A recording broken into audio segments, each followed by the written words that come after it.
Mesdames, Mesdemoiselles, Messieurs, aujourd'hui nous faisons la version de la première fable de Phèdre, le loup et l'agneau. Fabula prima, lupus et agnus.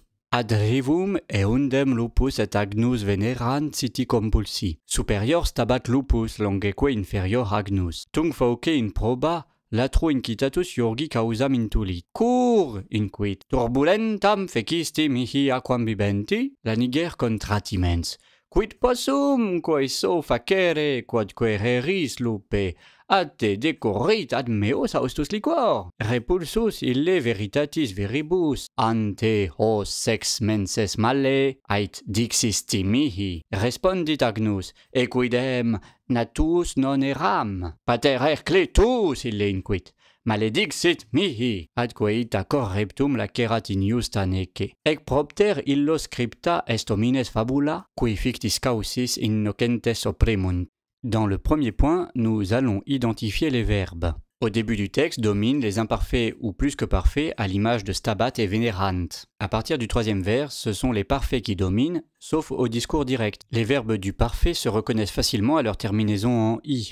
Dans les prises de parole des personnages, c'est naturellement le présent que l'on retrouve. Enfin, cette fable fait un large usage du participe, à l'image de compulsi et d'incitatus. Passons à l'analyse des verbes, c'est le deuxième point. En latin comme en français, l'imparfait sert à la description. C'est aussi tout naturellement si on le trouve au début de la fable. Venerant est au plus que parfait, et donne donc « ils étaient venus » et stabat « ils se dressaient ». Phèdre emploie les participes suivant un rythme binaire. A compulsi répond repulsus, tous deux formés sur le même verbe pellere. Au participe actif bibenti répond timens. Si dans le texte on trouve plusieurs parfaits à la troisième personne, se terminant donc en it, comme intulit, il inspira, ou respondit, il répondit, on en trouve également plusieurs à la deuxième personne, laquelle se termine toujours par isti. C'est le cas de fecisti, tu fis.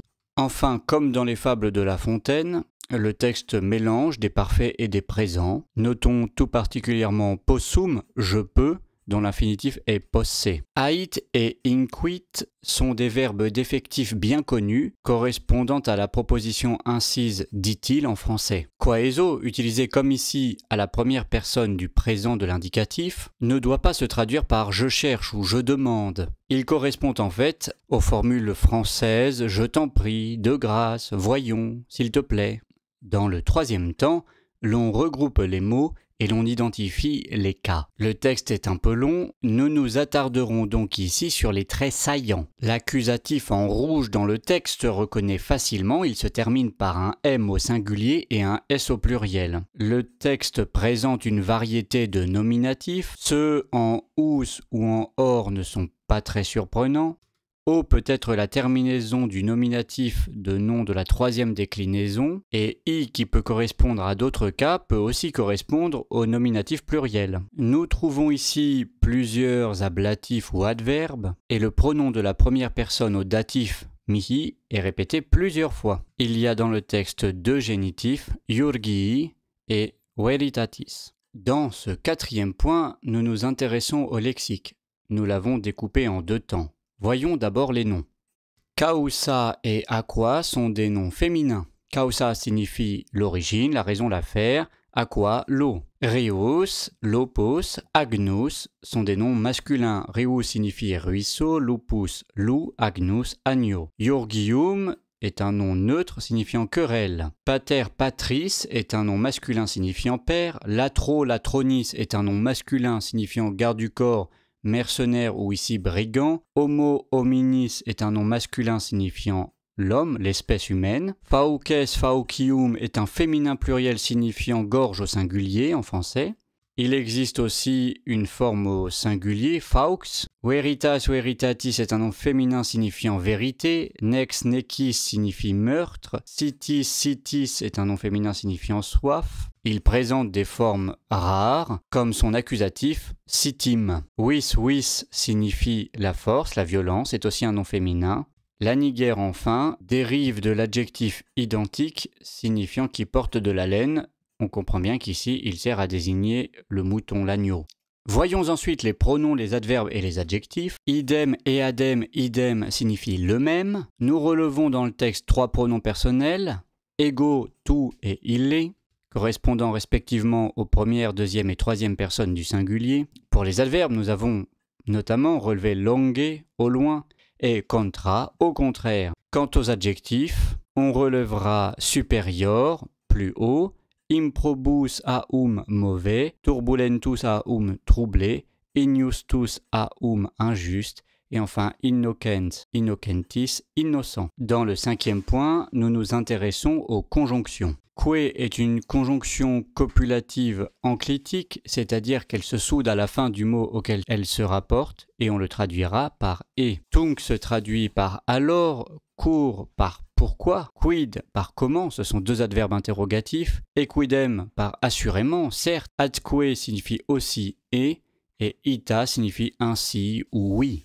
Dans ce sixième point, nous allons isoler les phrases et repérer les compléments essentiels. Le sujet et le verbe de cette première phrase se trouvent facilement. Lupus et agnus sont sujets de venerant. On traduira par « un loup et un agneau étaient venus ». La préposition ad régit l'accusatif. Elle va ici avec rivum et eundem. Eundem signifiant le même, la même, on traduira par à un même ruisseau. Compulsi est un participe, il est au nominatif pluriel. Son cas indique qu'il reprend lupus et agnus. Le loup et l'agneau, compulsi, étaient réunis. Citi comme ablatif est en fait complément d'agent. Étaient réunis par la soif. La seule difficulté de la deuxième phrase tient dans le zeugme. En effet, le verbe stabat serait répété dans la deuxième proposition, il y est donc sous-entendu. Les comparatifs supérieur et inférieur fonctionnent ici comme des attributs. L'enclitique que coordonne les deux propositions. L'adjectif improba se rapporte à fauque, c'est une expression à l'ablatif. L'atro qui est le nominatif d'intulit, est complété par le participe passif incitatus, participe à la tête d'une participiale, dont fauque improba est l'agent, incité par sa mâchoire vicieuse. L'expression causa intolere se retrouve dans le dictionnaire. Elle signifie formuler le prétexte complété par le génitif iurgi de la querelle. La fable passe ensuite au discours direct. Turbulentam est l'attribut de l'objet aquam. Mihi est à prendre comme un datif d'intérêt pour moi. Rendis-tu l'eau trouble pour moi? Ou mieux, rendis-tu mon eau trouble? Reste la question du bibenti que la plupart des traductions omettent prudemment. Bibenti pourrait, et c'est la traduction habituelle, être un datif, se rapportant donc à mihi. Mihi bibenti signifierait alors à moi buvant. C'est cependant une expression extrêmement tordue. On néglige peut-être trop souvent l'autre possibilité. Lorsque le participe actif se rapporte à une chose et non à une personne, son ablatif est aussi en i. Si donc pour les Romains, les animaux étaient plutôt des choses que des personnes, l'on pourrait défendre l'idée d'un ablatif, idée qui serait très satisfaisante pour la traduction. Nous n'aurions plus qu'à dire en français en buvant. Suite une proposition non verbale où l'adverbe contra tient lieu de verbe. Notons qu'en latin, au nominatif, le participe actif donne une action simultanée la plupart du temps. On dira alors en craignant. Le discours reprend avec une belle allitération en quoi, qui fonctionne comme un jeu de mots évoquant qui, quod, le relatif. Nous avons ici une série de verbes, ce qui rend la traduction un petit peu plus facile, surtout qu'une partie d'entre eux est à la première personne. Mais la dernière proposition est assez complexe. Les deux groupes prépositionnels sont à prendre au sens spatial. Athé à l'ablatif de toi, décourit descend, admeos à l'accusatif, à moi. Austus liquor est probablement une périphrase pour l'eau, périphrase au passage assez mauvaise, mais elle permet d'employer un participe passif, austus, et l'ablatif pourrait très bien en être le complément d'agent. Il y a peut-être ici un jeu de mots, sous-entendant le liquide bu par toi, le liquide que tu bois. Les 4 vers suivants ne présentent pas de difficulté particulière. On notera la participiale indépendante et l'on délimitera bien le groupe de mots régi par la préposition ante. Phèdre joue sur l'expression male dicere, dire du mal, qu'il emploie ici uni et détaché. Dans le dernier vers avant la morale, il n'y a qu'une difficulté, mais une difficulté de taille, à savoir comment traduire correptum. Corripere signifie s'emparer vivement. et correptum en est le participe passif. L'interprétation la plus courante voit en correptum l'accusatif de lacerat. Ici encore, c'est une explication extrêmement compliquée. Cela voudrait dire que le participe passif fut substantivé et donc devenu un nom. Mais en plus, le participe passif a souvent une connotation passée. Or, ici, il faudrait que les actions soient quasiment simultanées, car Phèdre ne nous a pas encore dit que le loup s'en était saisi.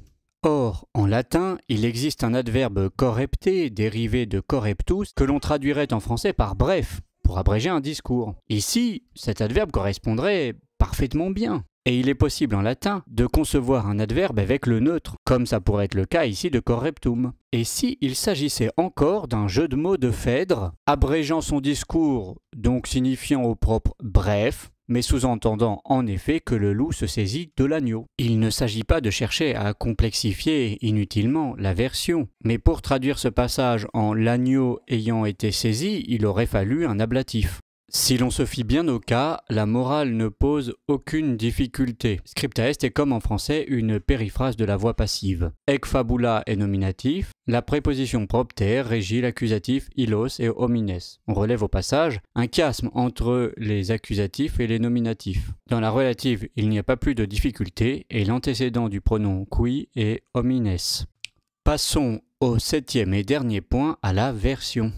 À un même ruisseau, ad rivum eundem, un loup et un agneau étaient venus. Lopus et agnus venerant, rassemblés par la soif. Siti compulsi. Le loup se dressait plus haut, supérieur stabat lupus, et bien plus bas l'agneau, longeque inferior agnus. Alors, donc, incité par son gosier vicieux, fauce in proba incitatus, le brigand formula le prétexte de sa querelle.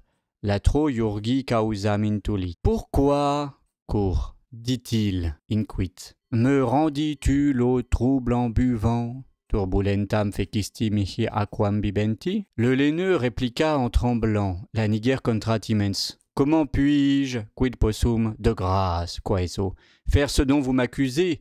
Facere quod quereris? Ô loup, loupé, de vous à moi s'écoule le liquide puisé.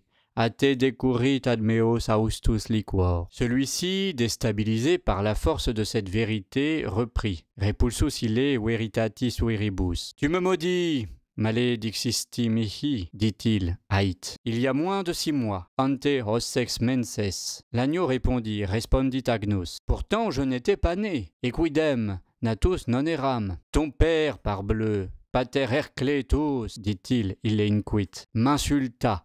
Maledixit mihi. Et alors, ad quaeta, abrégeant correptum, il lui inflige une mort cruelle, lacerat inius taneke. Cette fable, ec fabula, est écrite scripta est pour les hommes, propter homines, qui accablent des innocents, qui innocentes opprimunt, sous des prétextes inventés, fictis causis.